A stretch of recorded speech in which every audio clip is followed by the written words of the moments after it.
Welcome to CSS Breakdown, Book by Book, Season 04, Episode 16. In Will Durant's thought-provoking work, Fallen Leaves, we confront a deeply personal and prescient essay titled On Vietnam, where the very fabric of American ideals is tested against the harsh realities of global power. Today, we're embarking on a deep dive into a truly remarkable piece from, well, a legendary historian, Will Durant, his collection Fallen Leaves. It offers some profoundly insightful reflections, and the essay we're exploring, titled On Vietnam, it's particularly striking. It was penned on May 7, 1967. That date is significant. Durant himself, with characteristic humility and, foresight, he acknowledged that anything written then about such a fluid situation, well, it would almost certainly seem foolish in just a year or two. Even the pronouncements of seasoned statesmen, he figured. Yet, despite this self-awareness, he boldly declares, "But I stand up to be counted, I speak my piece, and take my chance with sardonic time." That's a powerful statement of conviction, isn't it? Especially facing that kind of historical uncertainty. It absolutely is, yeah. This essay, really, it isn't just a historical document or a simple policy critique. It's more of a testament to a deeply personal and philosophical stand. Durant isn't trying to predict the exact outcomes of the Vietnam War. He saw that as futile, right, given how volatile things were. Instead, he's reflecting on the fundamental underlying forces at play. The perennial human tendencies that fuel conflict, the ethical dilemmas faced by powerful nations, and crucially, the long-term implications for American identity and, well, its global standing. So our mission today is really to unpack his observations, his sometimes quite searing critiques, and his powerful call for a different path. A radically different path, actually. We want to help you extract the most important nuggets of knowledge from this incredibly insightful and, as we'll see, surprisingly timely piece. It really holds up a mirror to our past, and maybe, just maybe, a guide for our future. Okay, let's dive right in then. Let's unpack one of Durant's most profound observations right from the start. He points out this stark, almost agonizing paradox of the 20th century.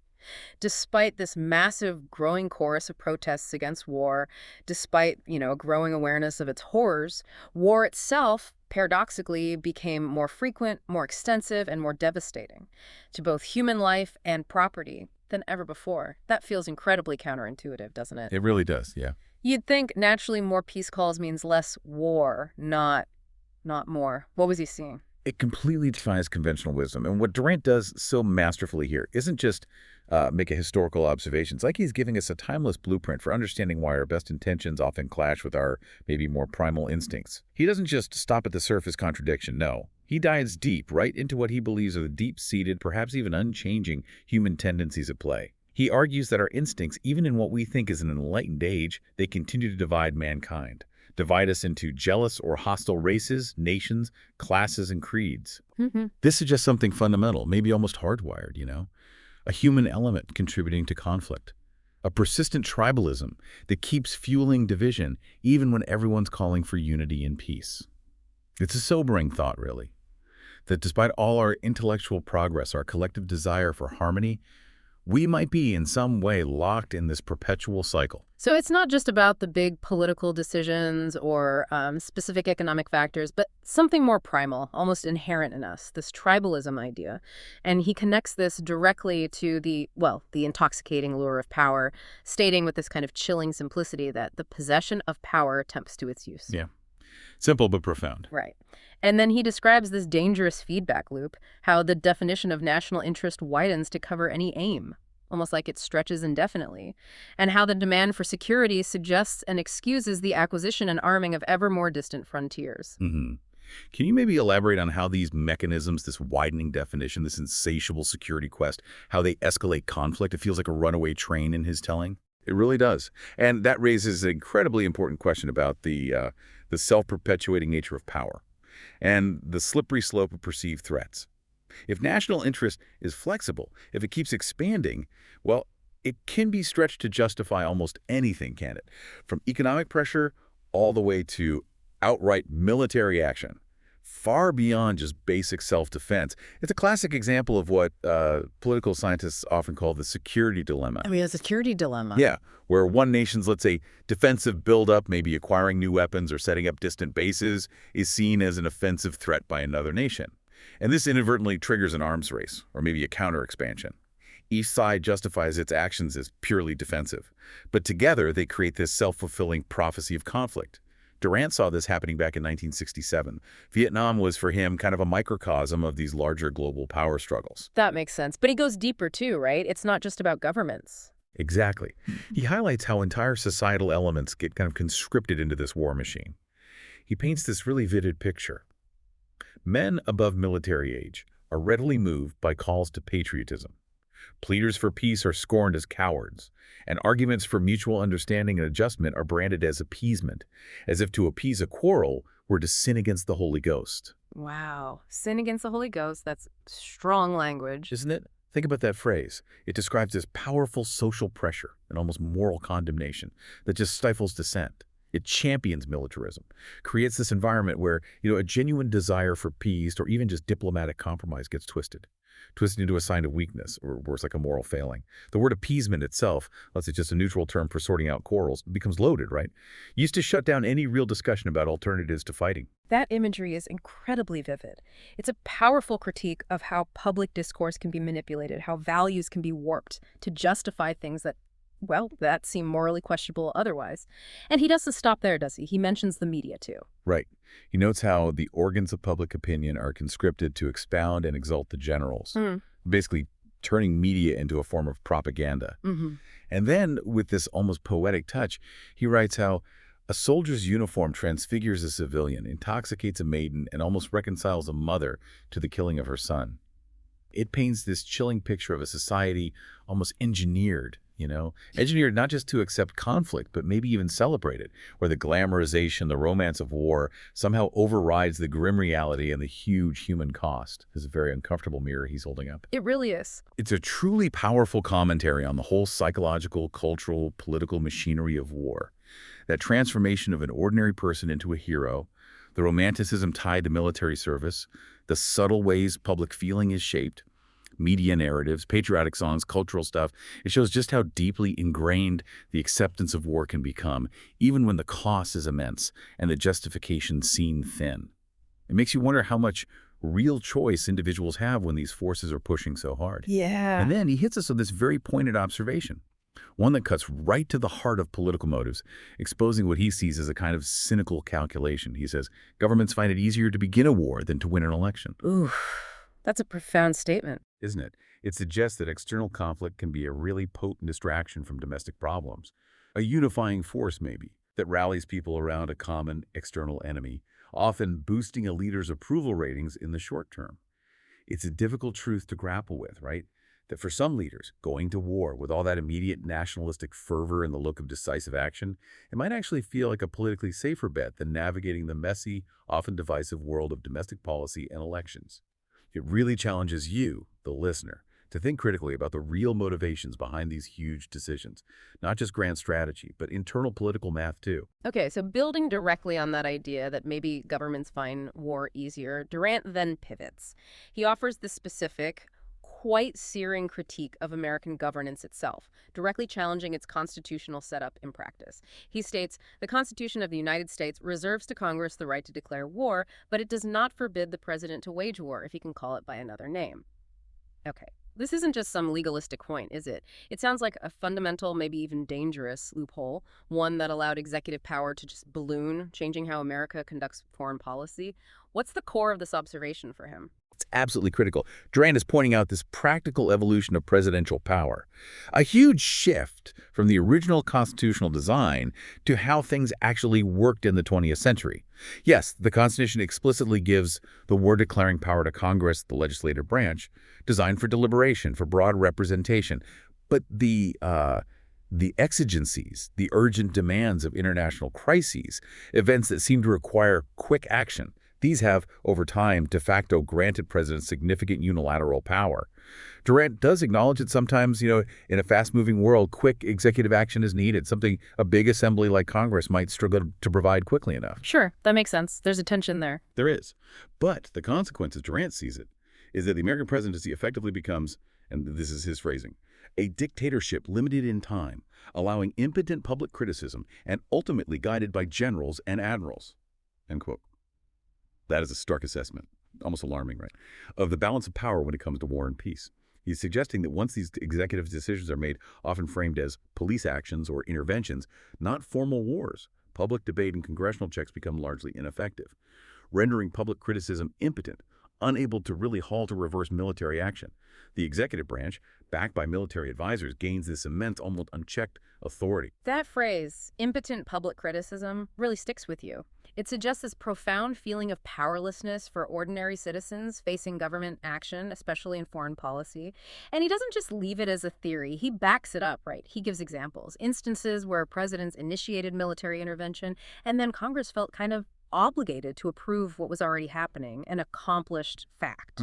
Could you walk us through some of those examples he uses, show how this pattern emerged and kind of solidified over time? Absolutely. He lays out this clear and frankly concerning lineage of executive action, showing how this pattern was well established long before Vietnam became a major U.S. focus. First, he points back to 1948. President Truman orders the Sixth Fleet, the U.S. Navy, to prevent a communist revolt in Greece and also resist Russian pressure on Turkey. This was a big early move in the Cold War, setting a precedent for intervening against perceived communist threats in post-WWII Europe. Notably, without a formal war declaration from Congress, it framed U.S. action as a response to this emerging global ideological battle. Okay, so that's the start. Greece and Turkey, 48. Then, fast forward to 1957. Congress sanctioned something called the Eisenhower Doctrine. This was broad, really open-ended. It pledged the U.S. to aid any Middle East nation threatened by overt armed aggression from any country controlled by international communism. This doctrine basically gave the president huge leeway. And on this basis, help was quickly sent to Jordan's government, and American troops landed in Lebanon in 1958. Now, here's the crucial part Durant points out. In neither instance was there real evidence of overt aggression from a communist-controlled country. So the definition of aggression was already being stretched. Exactly. It highlights this potentially expansive, maybe even subjective interpretation, allowing intervention even when a direct, traditional military threat wasn't obvious. It could be based on perceived ideological subversion instead. And importantly, this trend continued. President Kennedy, in 1963, he reaffirmed the Eisenhower Doctrine, signaling continuity in this expansive view of presidential power, even as the Cold War's focus started shifting globally. Finally, we get to 1965. President Johnson makes an even more sweeping declaration. He says U.S. financial and military power would be used, if requested by any Asiatic government, to suppress any revolutionary movement suspected of communistic. This broadened the scope massively, from fighting external aggression to suppressing internal unrest, blurring the lines between civil conflict and international war. That last one, Johnson's declaration, feels like the real culmination.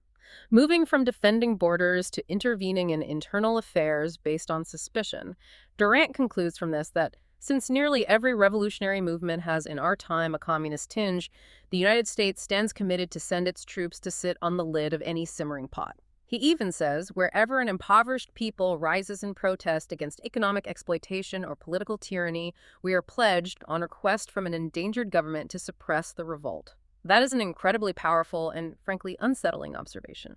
Especially coming from a nation like the U.S., born from its own revolution against tyranny, it feels like a complete reversal. It is. And this is precisely where Durant introduces that profound irony, the central tension in his essay that really challenges America's self-image. He highlights a critical double standard. He states quite pointedly that we are not pledged to aid an elected government which is attacked by a conservative army. Ouch. The implication is stark, isn't it? The U.S. is picking sides, but not based on promoting democracy or self-determination. It's almost purely about stopping communist influence, even if that means propping up dictatorships. He then delivers this stinging indictment. We announce to the poor of the world that the communist states are their friends and we are their enemies. And then comes that impactful rhetorical question, a direct, almost heartbreaking challenge to the nation's historical identity. Quote, the United States, which was born of a revolution, becomes all by itself another holy alliance, like that which Metternich, in 1815, dedicated to the suppression of every revolutionary movement in Europe, with this a part of the American dream. That comparison to Metternich's Holy Alliance, that's powerful. For listeners maybe less familiar, Metternich's alliance was all about crushing revolutions, preserving monarchies after Napoleon. It was explicitly anti-revolutionary. Exactly. By drawing that parallel, Durant is directly confronting America's self-image, the land of the free, born in revolution, with its current actions. He's asking, does suppressing revolutions, wherever they pop up, actually align with those founding ideals of liberty and self-government? It forces you to see the profound hypocrisy he perceived in U.S. foreign policy back then, and to question if the nation was losing its moral compass. Okay, so that's Durant's deep critique. But to be fair, he does present the other side. He calls it the best interpretation of America's new interventionist role. He sort of channels a State Department official articulating the strategic thinking of the time. This perspective offers a clear strategic justification for U.S. involvement, especially regarding the perceived threat from China. What's the core of this argument, as Durant presents it? It's a very different way of looking at things. It is. And it's important he does this, showing he understands the counterarguments. This viewpoint positions the U.S. as the indispensable defender of the free world. It builds on recent history, emphasizing that the U.S. had already saved Western Europe from Hitlerian abominations and Slavic domination, referencing WWII and containing the Soviets. Now the argument shifts focus dramatically to the Far East. Here, U.S. allies face what's described as the expanding power of communist China. Remember, in '67, China was newly nuclear-armed, seen as ideologically aggressive from a Western perspective. The context is key. The core strategic argument is this. Great Britain, which historically played a similar global role, protecting interests, maintaining stability, well, Britain can no longer afford to protect the rights, interest, and civilization of the white man in Asia. Now, that phrasing itself, civilization of the white man, is quite revealing, isn't it? Shows a lingering colonial mindset, a sense that Western values needed active defending. So the argument goes, if no other major power steps in, the sheer numerical superiority of foreign races, a pretty clear reference to Asian and African populations, combined with their rapid adoption of Western tech. Well, this will inevitably lead to the subordination of Western Europe and America to an expanding, potentially hostile Asian-African coalition.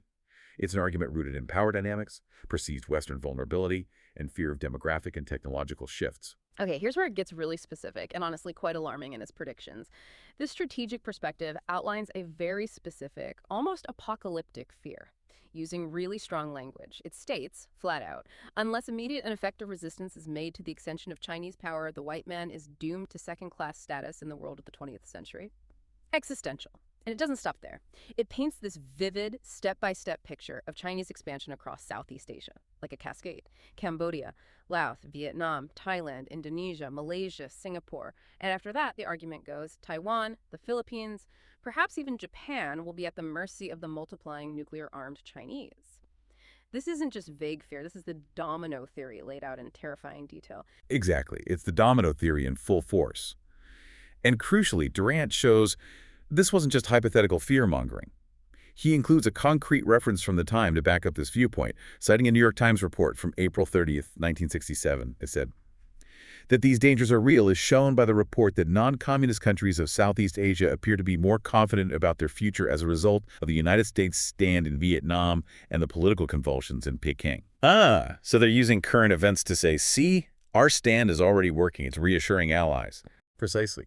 It illustrates the immediate perceived positive impact of U.S. intervention from that strategic viewpoint, framing it as a necessary bulwark that was already stabilizing the region. And the argument pushes even further, expanding the threat zone to include Australia and New Zealand, suggesting they too would need protection against strangulation by the Chinese dragon, a powerful, ominous metaphor for Chinese influence, or else their way of life would be fundamentally changed by foreign immigration and dominance. This really shows the huge scope of the perceived threat: military, demographic, cultural, economic. This perspective argues that the very identity and security of the Western world depended on stopping this cascade, making Vietnam the critical first domino, the essential line of defense. It's a very pragmatic, almost existential defense from this viewpoint, framed as a duty, really, to protect a certain way of life, a global order. And it clarifies, interestingly, that it's not necessarily about asserting inherent white superiority, but more a perceived obligation to defend our like, a shared civilization, an identity, even if past mistakes, sins like colonialism, were made. The current priority, it argues, is protecting this shared identity from this perceived massive threat. Okay, beyond security and culture, what about the economic fallout predicted in this view, if Chinese power spread across Asia? The economic implications laid out are truly dire from this perspective. It paints a picture of massive global disruption and serious decline for the West. It warns that unchecked Chinese expansion would cause Western Europe and America to lose their Oriental allies, markets, supplies, commercial facilities, and trade routes. This isn't just losing a few businesses, it's about crippling entire global trade networks, cutting off access to critical resources that Western prosperity relied on. Imagine that flow of materials, goods, finance, suddenly controlled by a hostile power. That would be devastating. Right. Western Europe, particularly, would be thrown back onto its own resources for materials and fuel, which the argument states are already inadequate. This suggests a major economic downturn, shortages, reduced industry, a drop in living standards. And such an economic collapse, the argument implies, would inevitably have huge political consequences. It warns of stronger communist parties in Italy and France, maybe even allowing them to win power diplomatically, shifting the balance within Western alliances. Plus, it predicts Latin America being flooded with communist agents stirring up revolutions, bringing the Cold War right to America's doorstep. The ultimate fear, the endgame of this domino effect, is presented as chillingly existential. Quote, finally shorn of its allies, the United States would be enveloped in a communist sea. It's a really comprehensive argument, weaving together military, economic, political anxieties into one compelling, deeply frightening narrative for an intervention, designed to make it seem absolutely necessary. And to wrap this whole strategic argument up, this imagined State Department voice concludes with this powerful, almost emotional appeal, an appeal to the future. It frames the choice not just as policy, but as a moral duty to future generations. We know the natural reluctance of our people to send their sons to distant battlefields for a purpose visible only to far-seeing minds. But what would our grandchildren think of us if they found themselves encircled and commanded by alien powers because of our short sight, procrastination, and cowardice? We must think in terms of generations and centuries. That's a really compelling justification for a president facing opposition, isn't it? It tries to turn current suffering, losses, public doubt into a necessary sacrifice for a grand, secure future, making hesitation seem like cowardice. It is incredibly powerful precisely because it taps into those deep, primal human drives. Long-term fear and that profound sense of historical responsibility, that desire to protect your descendants, leave them a secure world. It tries to frame the current sacrifices, the lives lost, the money spent, the social turmoil, as absolutely necessary to prevent something far worse for future generations. Essentially saying, we suffer now so they don't suffer more later. End quote. This perspective highlights the perceived burden of leadership, right? The immense weight of making decisions for a distant future, even if they're deeply unpopular now. It presents this narrative where doing nothing now is portrayed as the real cowardice, a betrayal of those to come. This strategic rationale, as Durant lays it out, really underscores the gravity of the choices leaders faced and how appeals to long-term survival and intergenerational duty can justify profound, difficult actions. Names for logic, sure, but also hits that deep sense of legacy and obligation. Okay, so having meticulously laid out that powerful strategic case, the one justifying the war for many, Durant then shifts dramatically. He turns to his own deep convictions, offering a profoundly different vision, not based on geopolitics, but on morality, compassion, a more humanitarian approach. And he admits, with real intellectual honesty, it is a powerful argument, and I can in some degree appreciate the spiritual loneliness and angry resolution of the president who is determined to follow it to the bloody end.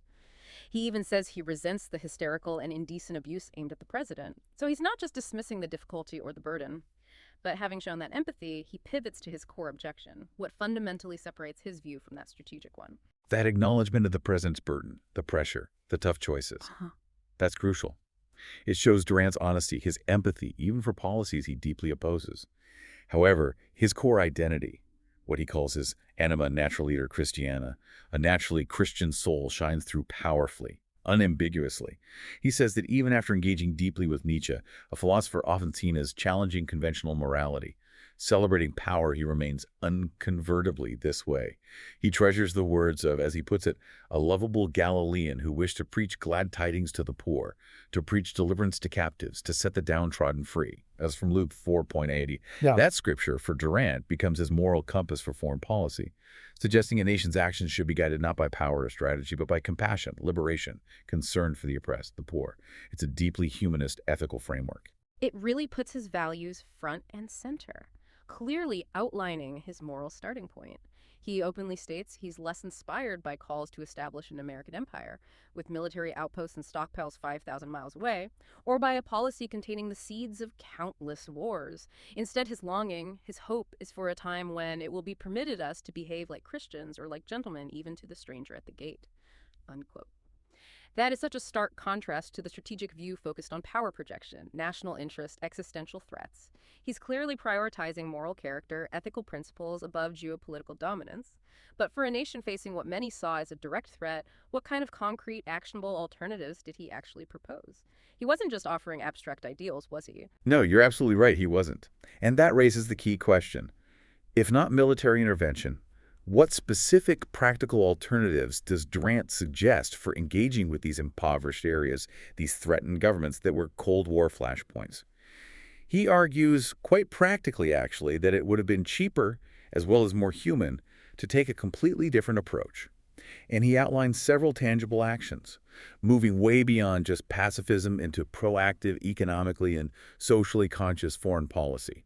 These weren't vague ideas, they were policy recommendations. Okay, like what specifically? First, he suggests exporting food and technical aid to impoverished areas, direct humanitarian aid, addressing immediate needs, building goodwill, helping establish infrastructure, economic stability. The idea is to alleviate the conditions that breed resentment and radicalism. Makes sense. What else? Second, advising threatened governments to become welfare states. A call for internal reform. Encourage stability by addressing social inequalities, providing for citizens' basic needs. Safety nets could reduce the grievances fueling revolution. Interesting. Internal focus, too. Third, prodding great landowners in those countries to allow a wider distribution of land.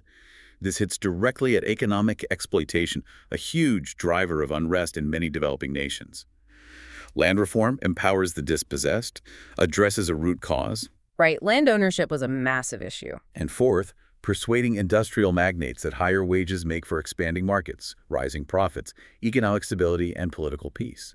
This isn't just humanitarian, it's a pragmatic, almost capitalist argument for social justice, showing how enlightened self-interest, the desire for profit, could align with humanitarian goals, fostering stability by improving workers' lives. So it's a comprehensive approach, aid, governance reform, land reform, fair wages, not just ideals, but specific policy levers. Exactly. Specific, actionable recommendations for a different kind of global engagement, built on development, equity, human welfare, instead of just military might.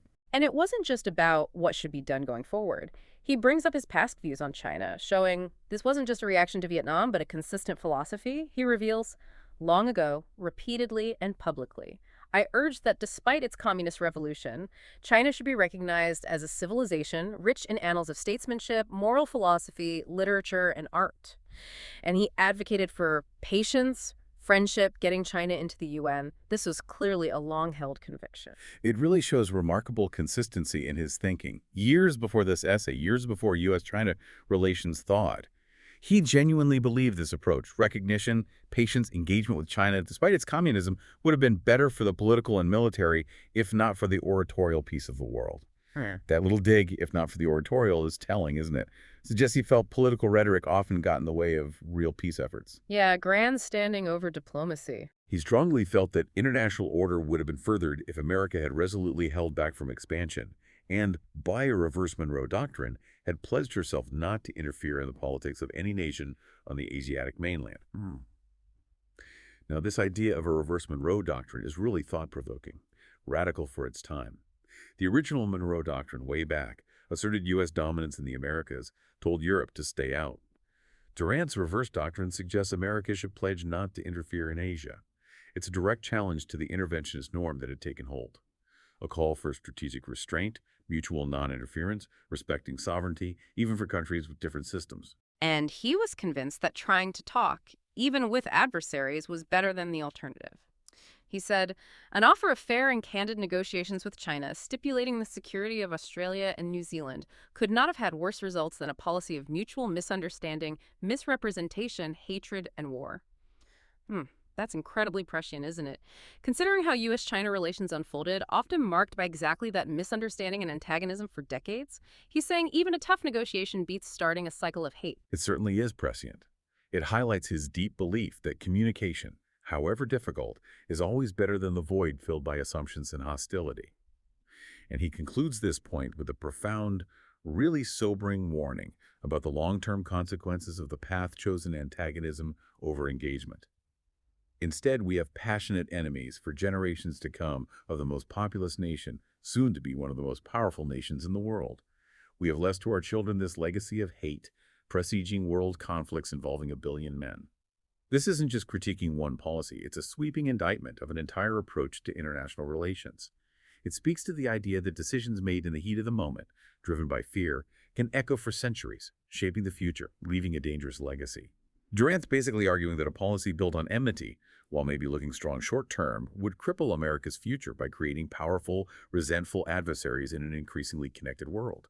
It's a call to weigh immediate gains against the lasting moral and strategic costs of perpetuating hate. He really doesn't shy away from the moral compromises of statecraft here, does he? He acknowledges, almost reluctantly, that political practitioners have implied, often by their deeds, sometimes by frank words, that a government must feel free to lie, steal, and kill whenever in its judgment this is required by the national interest.